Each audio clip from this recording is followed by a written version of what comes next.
இன்று இந்த ஒரு வசனம் உன் நாளையை மாற்றிவிடும். வேதத்தை பார்க்கிற வேளையில கர்த்தர் என் மேய்ப்பரா இருக்கிறார், நான் தாழ்ச்சி அடையேன். நீ இப்போ எதையெல்லாம் இழந்த மாதிரி நினைக்கிறாயோ, தேவன் சொல்கிறார், நான் உன்னோடு இருக்கிறேன். இன்று நீ தனியாக இல்லை, அவர் உன்னை நடத்த போகிறார். பிரியமான பிள்ளைகளை, இந்த வார்த்தையின்படியே நாம் ஒவ்வொரு பிள்ளைகளும் சுவாசிப்போம். இப்பொழுது நாம் ஜெபிக்க போகிறோம். கர்த்தரே, நீர் என் மேய்ப்பராய் இருக்கிறீர், எனக்கு குறைவில்லை, தாழ்ச்சியடையேன்.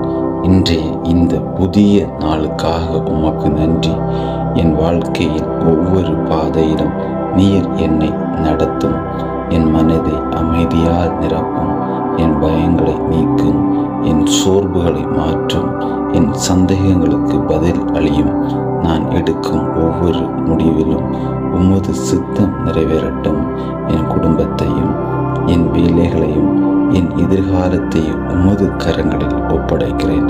கர்த்தரே, இன்று நான் தாழ்ச்சியடையாமல் உம்மை நம்பி நின்று ஜெபிக்க உதவும்.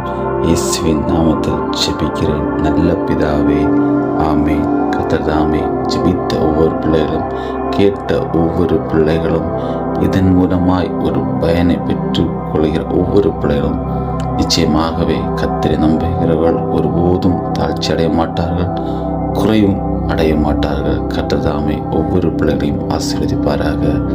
ஆமென்.